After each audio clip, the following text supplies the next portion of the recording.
Ladies and gentlemen, today's question to the T.S.A. that I'm going to call in a moment is going to be how to find out if you're on a no-fly list. Now, I have called the number and gone through, it gives you the option to report something, which I didn't want to report, I wanted information, and then you go through the secondary option to find out information about the size of the containers that you're allowed to have fluid, and the size of the amount of liquid if you're a sick person. It tells you how to circumvent the rules if you're a diabetic, or so on and so forth, which is helpful, but it never lets you speak with an actual agent. So what I want to find out is how to find out if you're on a no-fly list. So I'm going to have to call up the last, which is the first option, to report a problem, let's say. I don't know how else to put it, because it doesn't let you do anything. It doesn't let you speak with anybody unless you're reporting a problem to the T.S.A., which is ridiculous, but there's nobody to answer the phone, which means that if you were to spend $2,500 for an airline ticket and you're on that list and you get to the airport, you lose the cost of transportation to the airport, you lose the flight, you lose your booking reservations in your hotel, and the travel agency there's no way to know if you're on the list unless you call up the T.S.A. and ask them, but they can't tell. They only sell you the ticket. And the answer to A.S.A.P's travel agency question was, if you're on the no-fly list, do you get your money returned? And somebody from India, again, somebody from a foreign country, told me probably. And what I said to that person was, please send me that document in your contract that says if the T.S.A. stops you, that I will probably get my money back, or I will get my money back, or I won't get my money back. And I think the fellow said his name was Raghu. And I'm not real sure, because he said it 3 times and I still couldn't understand his heavy accent. However, the case that I'm trying to point out here is that you cannot find out if you're on the no-fly list without calling up the T.S.A. Airline reservations only tell you you can probably get your $2,500 back, which means you're not going to get it back. And what are you going to do? Say, Raghu told me on such and such a date, and he goes back to the conversation that's recorded, and what is Raghu? Who is Raghu? God? Or the God of money? Raghu can't tell me whether I can get my money back. Raghu is part of a spaghetti sauce, and that's all there is to it. So now the telephone number that we're going to call is, if I remember, 866-289-9673. I'm pushing the button. I'm going to put you on speakerphone, and you're going to hear the options. I won't talk, and I'll just Welcome to the Transportation Security Administration's contact center. Your call may be monitored or recorded for quality purposes. Para servicio en español, oprima el uno. If you are calling to report a specific security threat, press 2. We have to press 2 eventually. Thank you for contacting T.S.A. If you don't press 2, you can spend 10 minutes on this automated message, and you won't get anywhere except automated messages. So I'm going to press 2. T.S.A. prohibited items and other travel tips, I press 2. ID requirements and the rules for this is on pressing 1. And aerosols, press 1. For information related to the transportation worker identification. So because I didn't press 2 right away, it brought me back to menu 1. TSA claims process, press 3. For issues related to problems obtaining a boarding pass or the federal watch list, press 4. To get the phone number of the TSA federal watch list. So you do press 2, and then you press the number 4. Delayed, denied boarding, or identified for additional screening, airlines can now verify and securely store your full name and date of birth to clarify watch list misidentifications. This will enable you to print your boarding pass from the internet at an airport kiosk or curbside. If you have contacted the airlines and continue to experience delays or have experienced difficulties when seeking entry into the United States, you may wish to participate in the U.S. Department of Homeland Security Traveler Redress Inquiry Program. Redress. You may complete a Traveler Inquiry Form, or TIF, and submit it along with certain documents to TRIP. The process takes 30 to 45 days. DHS TRIP will mail you a response at the completion of the process. You may download the form and instruction from the DHS website at dhs.gov/trip. To repeat this information, press 1. To have the form faxed, press 2. To have the form mailed, press 3. If you have your redress control number and would like to check the status of your application, press 4. To hear this menu again, press 7. To return to the main menu, press 9. So in other words, you can never speak with a T.S.A. agent inquiry. You have to put in a form that takes 45 days. How many ways can the United States Mafia fuck the American public? So now I have to fill out a form that's going to take 45 days.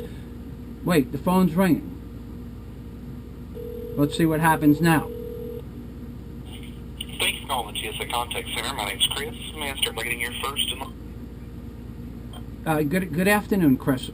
My name, I think you asked me for my name. Is that correct? Yes, please. Okay. My name is Michael Fazio, but before we go any further, is it okay that I record this conversation so that I can remember what we said? Sure, that's by all means. Thank you. We record them, so you might as well too. Thank you very much, Chris. Okay, I have a question, Chris.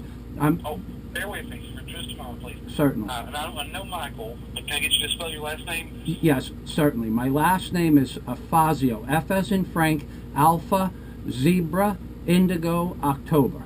Fazio. Okay. Thought so, but wanted to make sure. Not a problem. In case we were to get disconnected, is there a callback number that I could reach you back at? Certainly. It's 305-453-4538. Thank you. Okay, you're welcome. Okay, so how can I help today? Okay, sir. What I'm interested in doing is going to the Philippines for either a 30 or 60-day flight. And I spoke with the airline reservationist, and I've spoken with other people. There's actually no physical way from the airlines to find out if you're on a no-fly list.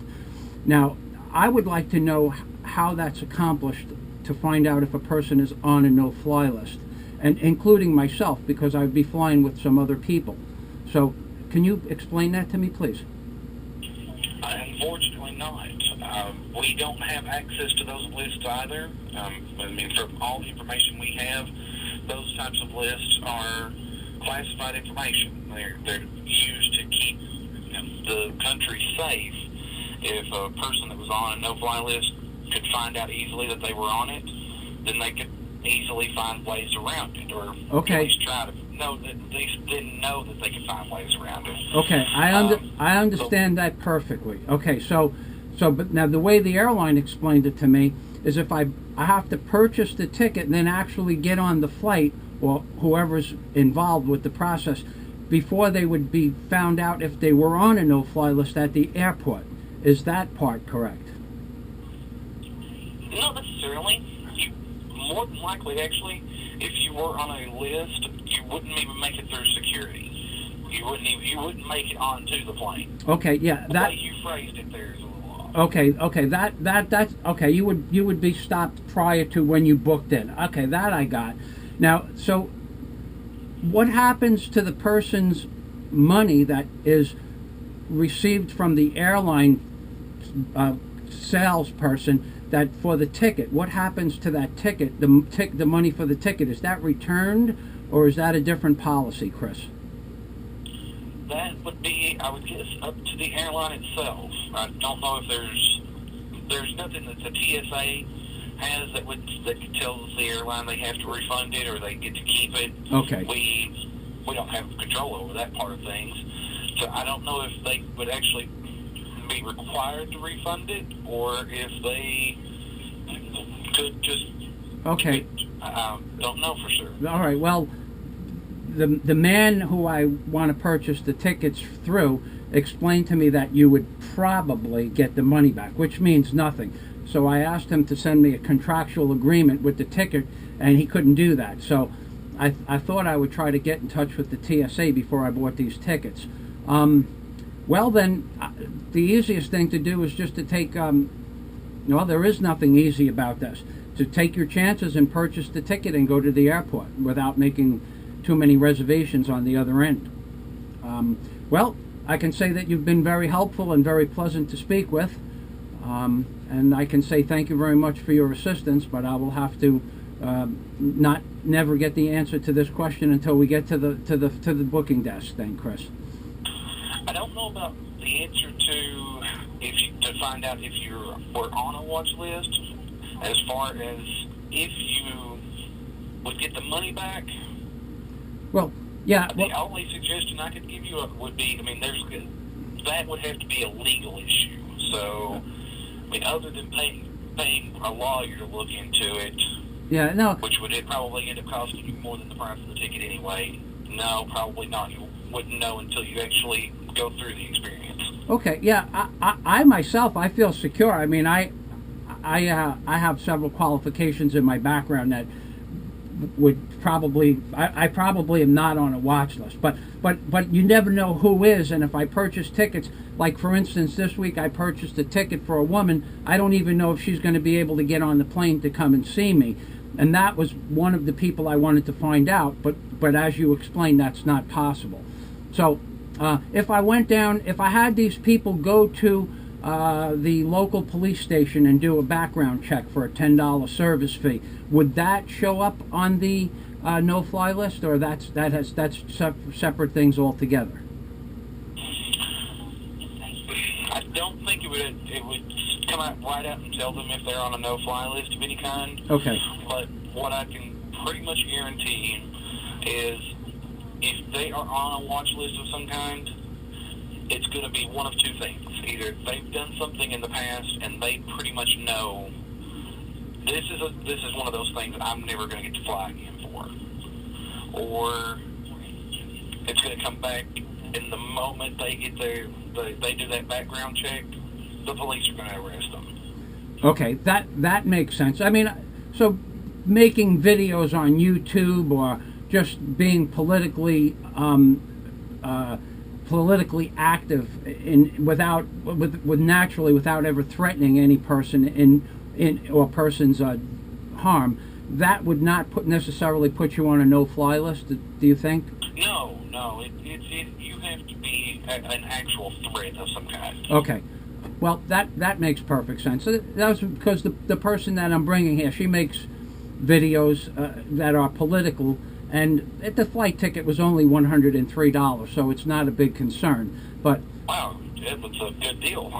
Yeah, actually, it went from $203 to $103 if you bought it 3 weeks in advance, and that was a good deal from Denver to Florida. So at this point, I'm gonna free you up to service other people, and I want to say that you have been very professional, and I thank you very much for your assistance. You're very welcome, sir. You have a good day. Okay, Crispin, you be careful out there. Thanks, you too. All right, sir. Bye. All right, sir. Bye-bye. Well, that man was actually very intelligent and answered my questions as best as he could. So we give the T.S.A. 2 thumbs up for that one.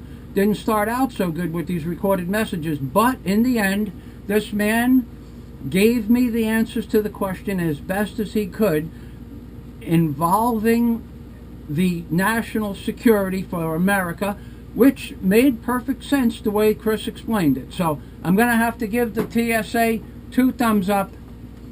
And Mr. Obama, the Mr. Obama Chia Pet. I didn't want to forget Mr. Obama because he's making me famous, ladies and gentlemen. And on the top of that, if Mr. Obama does not get reelected, I'm going to be out of a job, ladies and gentlemen. So, Mr. Obama, he's the best, and Mr. Obama 2012, or if you want, you can vote for Michael Fazio 2012, and a God day to everybody. And remember, 2 thumbs up for the TSA, and God bless Chris, who was the TSA agent, and God bless America, and God bless everybody.